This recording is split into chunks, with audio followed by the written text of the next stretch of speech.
बातें करते हम खेतों की और उसके रखवाली की, बाग बगीचा फल फूलों और फसलों की हरियाली की।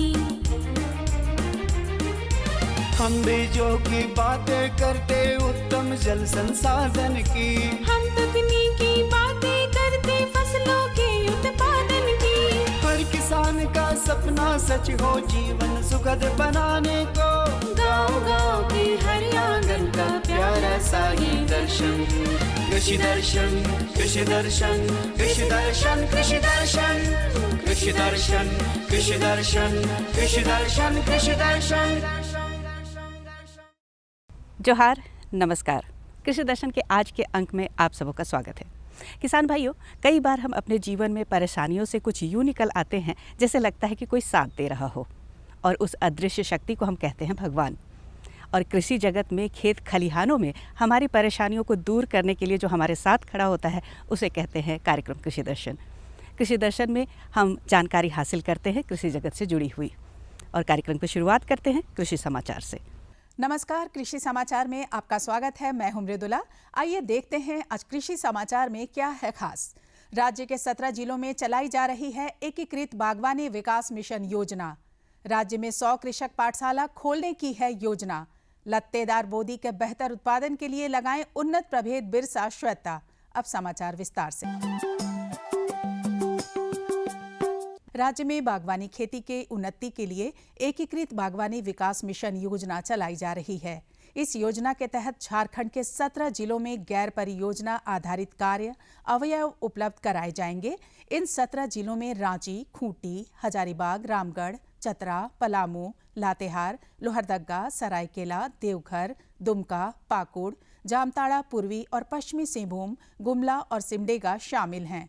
इन जिलों में green house, shade net house, power tiller, tractor, plastic mulching के साधन, नैपसेक स्प्रेयर और लाइट ट्रैप जैसे कार्य अवयव उपलब्ध कराए जाएंगे। लाभ लेने के लिए राज्य बागवानी मिशन कार्यालय रांची में आवेदन दे सकते हैं। किसी भी फसल की खेती से ज्यादा उपज और ज्यादा से ज्यादा लाभ लेने के लिए कृषि संबंधित समग्र जानकारी का होना बहुत जरूरी है। इस उद्देश्य को ध्यान में रखते हुए राज्य सरकार ने 100 कृषक पाठशाला खोलने का निर्णय लिया है।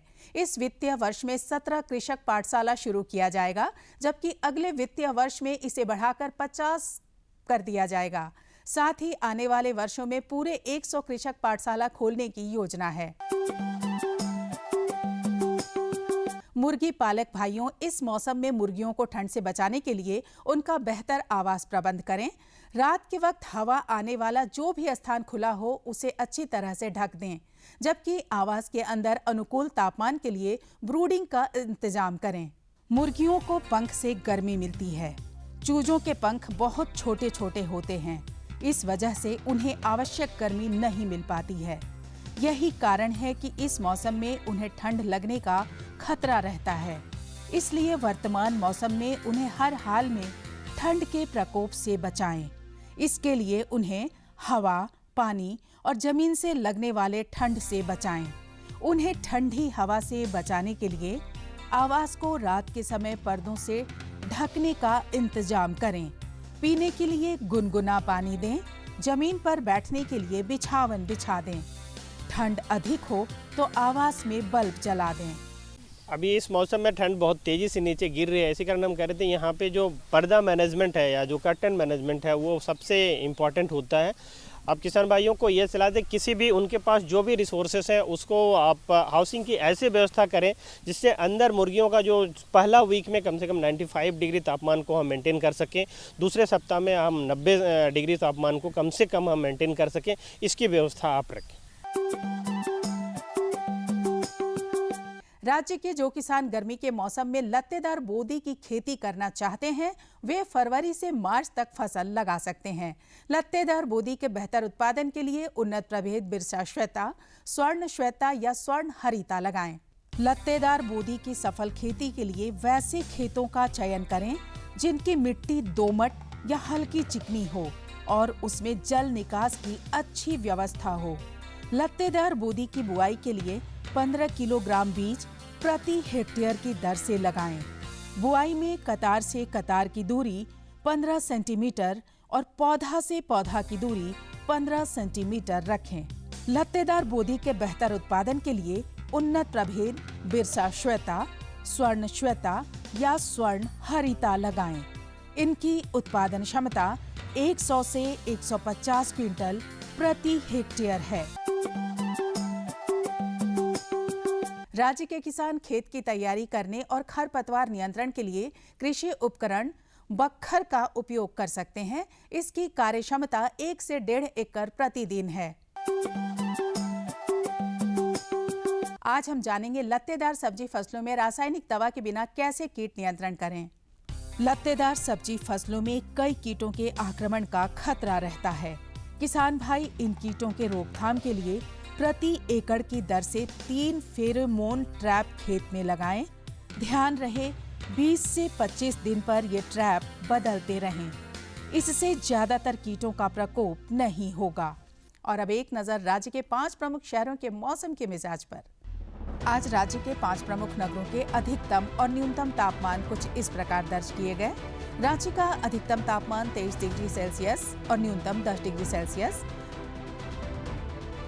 जमशेदपुर का अधिकतम तापमान 23 डिग्री सेल्सियस और न्यूनतम 12 डिग्री सेल्सियस। मेदिनीनगर का अधिकतम तापमान 23 डिग्री सेल्सियस और न्यूनतम 10 डिग्री सेल्सियस। देवघर का अधिकतम तापमान 25 डिग्री सेल्सियस और न्यूनतम 11 डिग्री सेल्सियस। और धनबाद का अधिकतम तापमान 23 डिग्री सेल्सियस और न्यूनतम 11 डिग्री सेल्सियस रहा।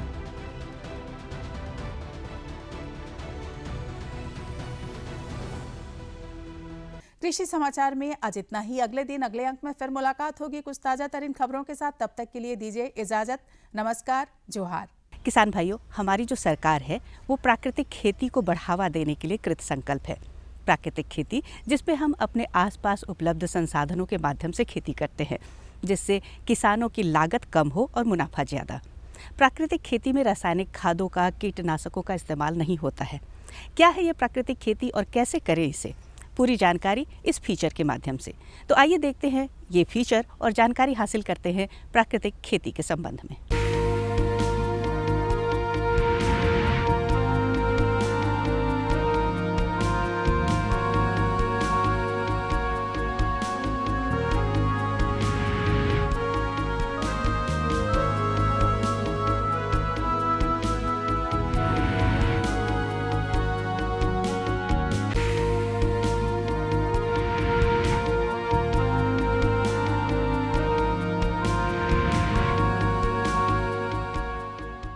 खेती भारत की अर्थव्यवस्था का आधार है। इस देश में लगभग 60% लोगों की आजीविका खेती से जुड़ी हुई है। इस स्थिति के बावजूद हमारे किसानों की आर्थिक हालत दयनीय बनी हुई है। जलवायु परिवर्तन के दुष्प्रभाव, रासायनिक उर्वरकों और कीटनाशकों के अनियंत्रित इस्तेमाल से भूमि क्षरण, खत्म होता भूजल, महंगे बीज और कर्ज पर महंगी ब्याज दर जैसी चुनौतियां भारत के कृषि सेक्टर के सामने मुंह बाएं खड़ी हैं। इन समस्याओं का मुख्य कारण 1960 के दशक में हुई हरित क्रांति की वजह से खेतों में रासायनिक खादों, उर्वरकों और कीटनाशकों का अंधाधुंध प्रयोग है। इसने हमारे देश में खेती को महंगा बना दिया। इतना ही नहीं, इसने हमारी भूमि की संरचना पर भी बुरा प्रभाव डाला है। इसने हमारे स्वास्थ्य को भी बुरी तरह से प्रभावित किया है। रासायनिक पदार्थों के उपयोग वाले खाद्यान्नों के इस्तेमाल से हमें कई लाइलाज बीमारियों ने घेर लिया है। अतः किसान अब इन समस्याओं से निकलने का विकल्प ढूंढ रहे हैं। ऐसा नहीं है कि हरित क्रांति के पहले हमारे यहाँ खेती नहीं होती थी। पहले की खेती प्रकृति से जुड़ी होती थी। यही वजह है कि उस जमाने की खेती सस्ती और स्वास्थ्य के दृष्टिकोण से लाभदायक होती थी। अतः काफी शोध और सोच विचार के बाद वैज्ञानिक खेती को पुनः प्रकृति से जोड़ने पर बल दे रहे हैं। इन दिनों ऐसी ही खेती जो सस्ती, सरल और उच्च गुणवत्ता के साथ उपजाऊ क्षमता को बढ़ाने वाली खेती के रूप में उभर कर सामने आई है, वो है प्राकृतिक खेती। इसे हम शून्य बजट खेती भी कह सकते हैं, क्योंकि इसमें खेती की लागत लगभग शून्य हो जाती है। प्राकृतिक खेती दरअसल देसी गायों के गोबर एवं गोमूत्र पर आधारित खेती है। इस खेती में गाय के गोबर और मूत्र का इस्तेमाल कर खाद और कीटनाशक बनाए जाते हैं। इतना ही नहीं, इसमें आसपास के प्राकृतिक संसाधनों का इस्तेमाल भी किया जाता है और खेती में उपयोग हेतु खाद और दवाएं बनाई जाती हैं। ऐसी खेती में किसानों को बाजार से किसी भी प्रकार की खाद और कीटनाशक खरीदने की जरूरत नहीं पड़ती, अतः इसमें उत्पादन लागत लगभग शून्य हो जाता है। ऐसी विधि से खेती करने पर फसलों की पैदावार भी बढ़ जाती है तथा उसकी गुणवत्ता भी अच्छी होती है। ऐसे खाद्यान्न हमारे स्वास्थ्य के लिए भी लाभदायक होते हैं। अपने झारखंड प्रदेश के किसानों ने ऐसी खेती को स्वीकारा है और पुनः अपनी खेती को रसायनों से मुक्त कर दिया है। रांची जिले के अनगढ़ा प्रखंड के नगरा बेड़ा ग्राम के किसानों ने दिव्यांग कृषि विज्ञान केंद्र की मदद से प्राकृतिक खेती को अपनाया है और अपनी आमदनी में वृद्धि की है। बाजार से किसी प्रकार का 1 रुपया का लागत भी नहीं लगता है। ये प्रधानमंत्री का भी सोच है, प्राकृतिक जैविक खाद तैयार करके और खेती को बढ़ावा के लिए 29-30 किसानों को नाडेप और गो रखने के लिए पर्स आदिवासी उप योजना के अंतर्गत रामकृष्ण मिशन आश्रम जो रांची में है, उसके माध्यम से हम लोग को किसानों को ट्रेनिंग भी दिया गया है और हम लोग अभी काफ़ी अच्छा से कर रहे हैं। नगरा बेड़ा ग्राम के दूतीलाल बेदिया बताते हैं कि पहले इनके पूर्वज प्राकृतिक रूप से ही खेती किया करते थे। फिर 60 के दशक में उन लोगों ने रासायनिक खाद और दवा का प्रयोग करना शुरू किया। इसकी वजह से हमारे स्वास्थ्य पर बुरा प्रभाव पड़ा, अतः ऐसे में जरूरी है कि पुनः प्राकृतिक रूप से खेती की जाए। प्राकृतिक खेती ऐसी खेती है जिससे खाद्यान्न रसायन मुक्त रहते हैं तथा हमारे स्वास्थ्य के लिए लाभदायक होते हैं। इसका सकारात्मक प्रभाव हमारी भूमि पर भी पड़ता है। प्राकृतिक पद्धति से खेती करने से हमारी भूमि की खोई हुई उर्वरा शक्ति वापस लौट आती है। इतना ही नहीं, इसमें सिंचाई के लिए पानी की भी आवश्यकता कम पड़ती है, अतः प्राकृतिक खेती आज के जमाने में अति आवश्यक है। पहले जो मेरा पूर्वज लोग जैविक खेती ही अपना रहे थे, वहाँ उस टाइम रासायनिक का प्रयोग नहीं किया जाता था। कुछ 60-65 के दशक ऐसा आया जिसमें अनाज की ज़रूरत पड़ा। आम जनता को पेट की में 2 रोटी की ज़रूरत होना और तब रासायनिक का प्रयोग किया गया। अब रासायनिक का प्रयोग इतना ज़्यादा हुआ कि उस रासायनिक का प्रयोग से बीमारी बहुत ज़्यादा बढ़ा। अब बीमारी बढ़ा, अब उसको बीमारी को दूर करने के लिए फिर हमको जैविक को लाना पड़ा, ताकि हमारा जो सब्जी उत्पादन होगा जिसे हम लोग खाते हैं तो अपना शरीर का स्वास्थ्य भी अच्छा और ज़मीन का स्वास्थ्य भी अच्छा रहता है। दूतीलाल बेदिया का मानना है कि प्राकृतिक खेती में इस्तेमाल होने वाली हर चीज प्राकृतिक होनी चाहिए। वो अपने खेतों में जुताई के लिए ट्रैक्टर का इस्तेमाल नहीं करते। ट्रैक्टर से जुताई करने से मिट्टी में मौजूद मित्र जीवाणु मर जाते हैं। ऐसे में वो अपने खेतों को जोतने के लिए बैल और हल का इस्तेमाल करते हैं। इससे मिट्टी में मौजूद जीवाणु बच जाते हैं, जो कि मिट्टी के स्वास्थ्य के लिए अच्छा होता है। रासायनिक खेती में जहां गायों और बैलों की संख्या किसानों के घर आंगन में घटी थी, आज प्राकृतिक खेती की वजह से उनकी संख्या काफी बढ़ गई है। आज प्राकृतिक खेती से जुड़े हर किसान गोपालन का महत्व समझने लगे हैं। इसमें जो मशीन का दौर है, इसमें तो एक है, उसके लिए हम लोग देसी जो बैल रखे हुए हैं, जो बंधा हुआ है, उसी से हम लोग हल चलाते हैं, ताकि वहाँ पर जो ज़मीन पर जीवाणु है, केचुआ, उसका नुकसान नहीं होता है देसी हल से। और जो ट्रैक्टर ये सब से रोटावेटर से चलाते थे तो उसमें काफ़ी नुकसान होता है जीवाणु का। गोवंश की संख्या कुछ घटा था, लेकिन अब इस विधि को अपनाने के लिए अब बढ़ाना पड़ रहा है। दूतीलाल बेदिया अपनी खेती के लिए प्राकृतिक तरीके से खाद एवं कीटनाशी तैयार करते हैं। उन्होंने इसके लिए एक छोटी सी इकाई लगाई है।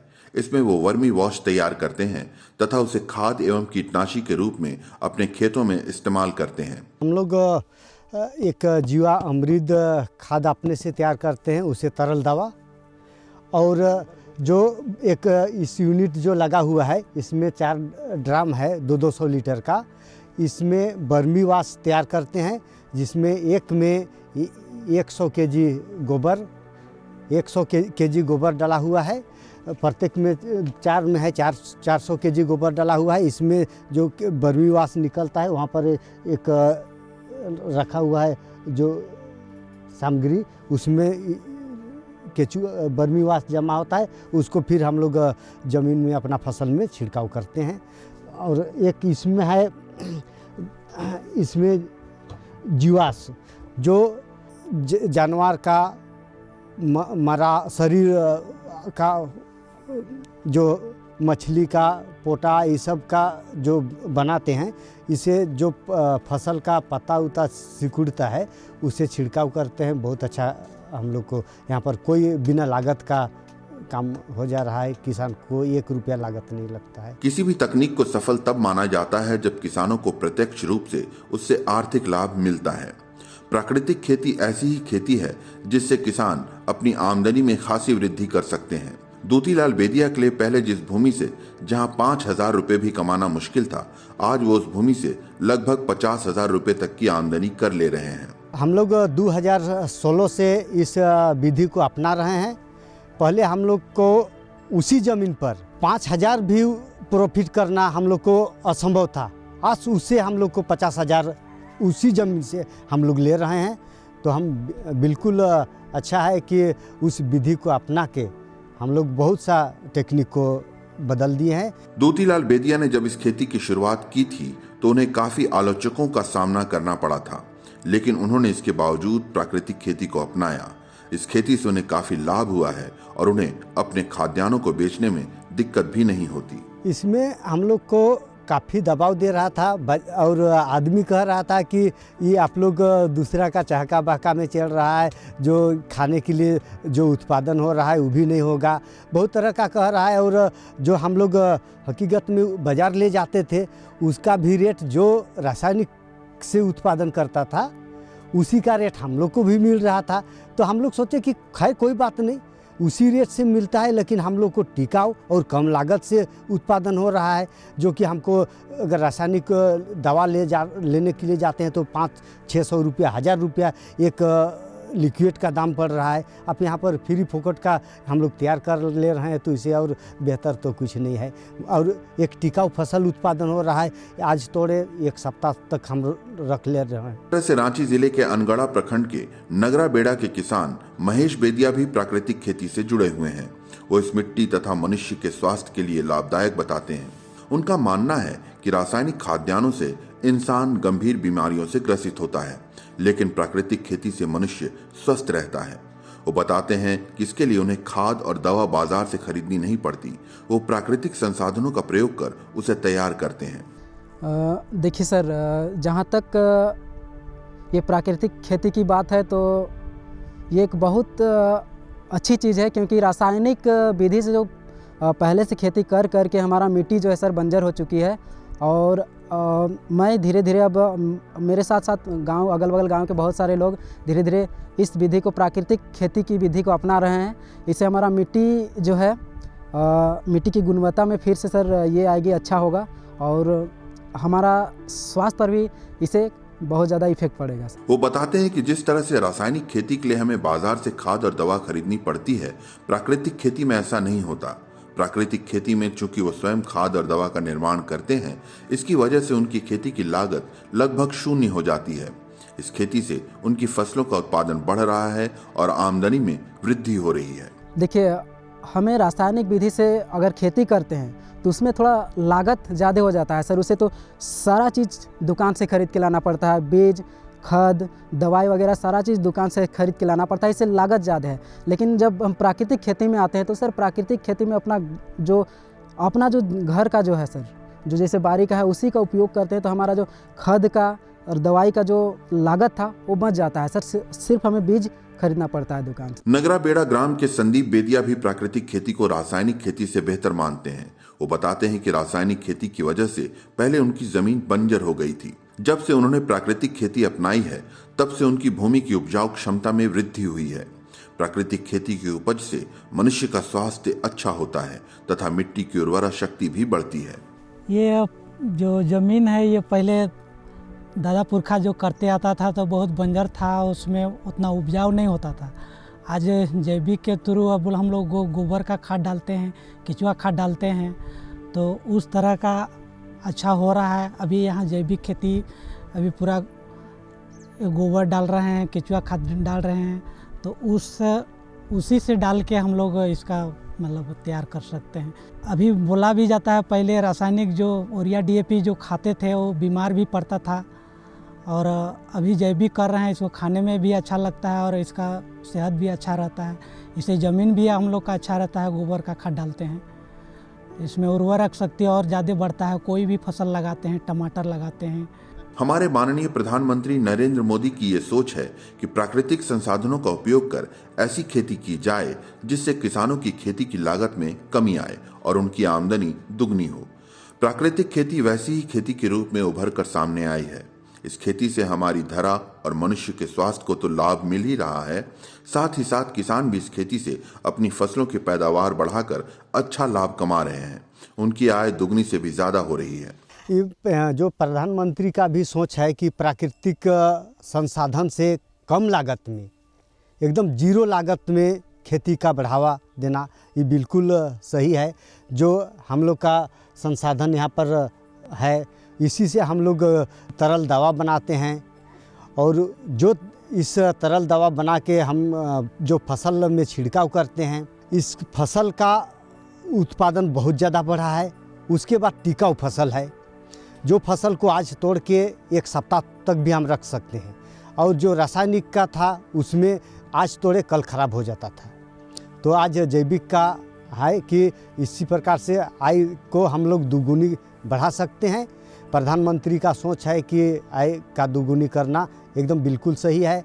जैसे जीवा अमृत बनाना, जीवा अमृत बना के, जैसे अगर जीवा अमृत बना के 2 kg गुड़, 2 kg बेसन और पीपल या बरगद पेड़ के नीचे वाला मिट्टी से अगर हम और बनाते हैं जीवा अमृत, तो उसे 2 तरह का जीवा अमृत बनाया जाता है।